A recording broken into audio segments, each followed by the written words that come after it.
Alrighty, y'all, I'm gonna hop right into this video. This is just my part 2 of yesterday's video, Omi and the Hellcat versus King Geo. Where I left off, I stated that I didn't believe that King Geo conducted the interview well, but that's really it. King Geo just didn't conduct the interview well.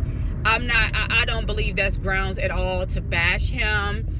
You know, keep telling him to take an L or anything like that. Keep poking fun of him, making fun of him personally when nobody knows any fucking body here personally. That's not grounds for that. I think the biggest problem with a lot of closed-minded people, you guys don't know how to make credibility determinations. Agreed, he did not interview well, and like I stated, I thought he was a bit starstruck, but there's no proof that he's been paid by Omi to apologize or do anything like that. There is no proof that that's happened, so we can't say that that's what happened exactly. Omi is the type of man that have everything to prove. I'm not exactly sure why, if he paid him anything, he'd just say, here's the screenshot, here's this, here's that. He's that type. That's what he would do. But back to the credibility determinations. Now, King Geo did a $100 giveaway, right? He did a $100 giveaway, and we don't know how much of a sacrifice that could have been. We don't know if he had to sacrifice that $100 or anything like that, but he did it on the strength of his fans. He wanted to do something nice. He wanted to create good content. He wanted to bring, I feel like he wants to bring awareness to people. I don't believe that he is just here to grow off Omi. I ain't hear him say nothing about selling products or anything like that. This man get on here, hey you guys, this is what I found, or whatever the case. It's up for you to take it or not. That's kind of how I look at it. But back to that $100. He managed to give away $100. Omi and the Hellcat is buying Lil Uzi Vert chains.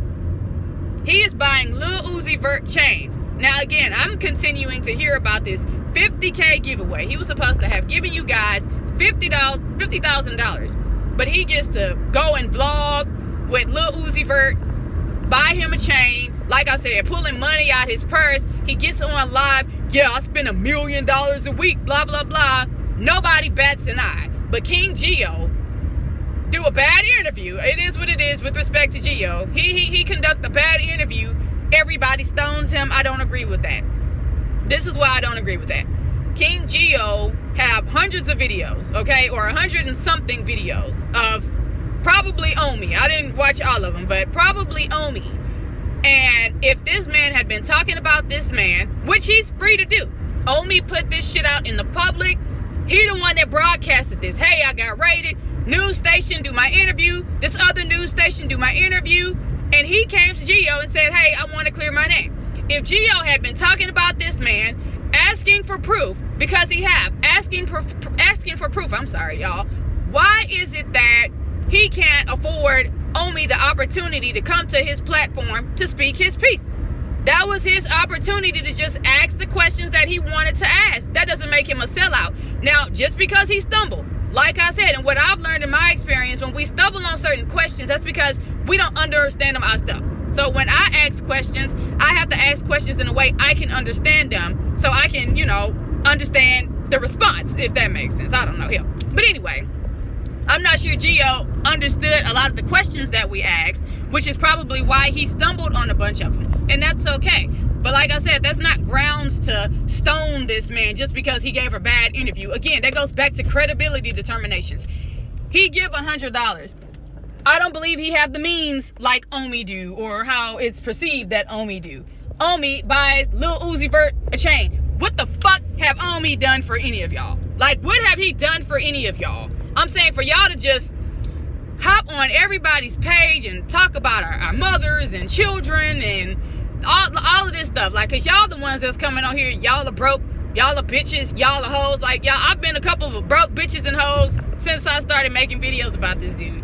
Me personally, I don't really care to respond to that type of stuff because I know who I am. In my opinion, the only time you respond to that type of stuff is when you see yourself in some sort of negative light.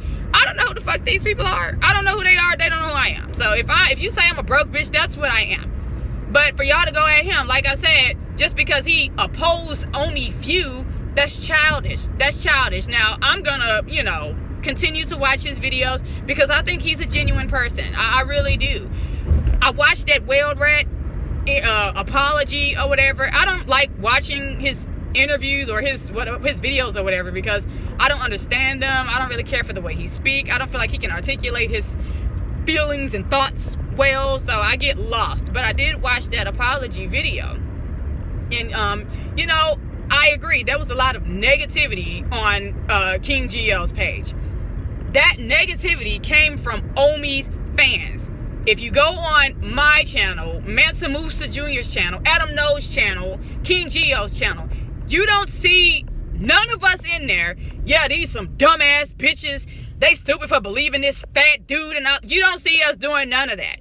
They hop on King Geo's live with that energy.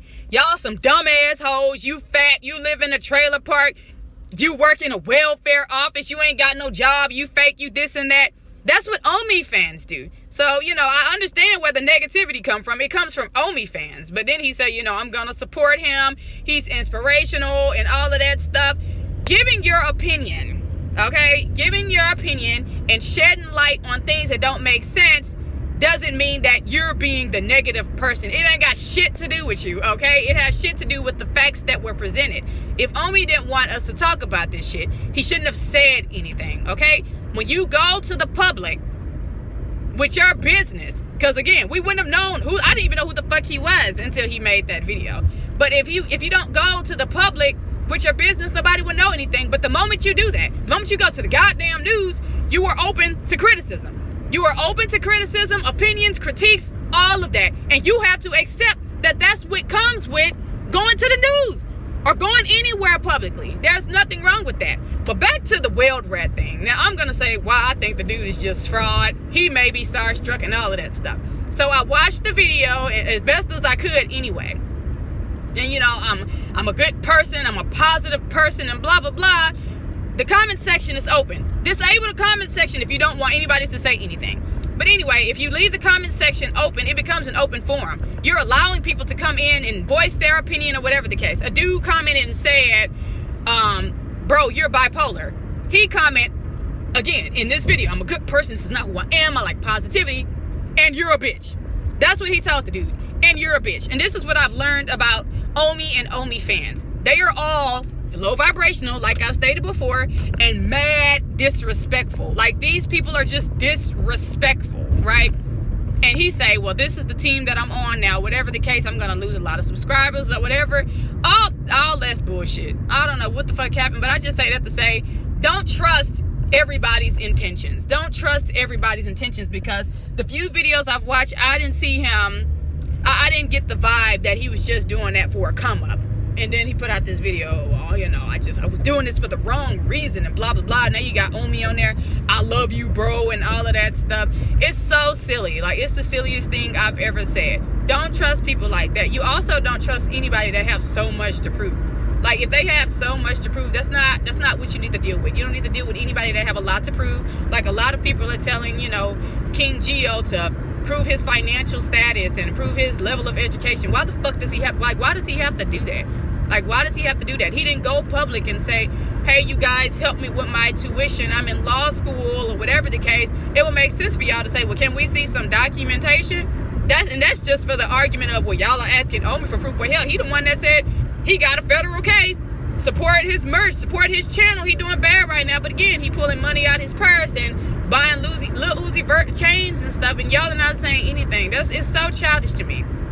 But that is just my spiel on King Geo. I'm for King Geo. I believe that his channel will grow. I think he's going to do great things for people, because he looks like the type of person that serves the community. I get that vibe from him. I haven't seen anything about that with Omi. And again, that goes back to credibility determinations.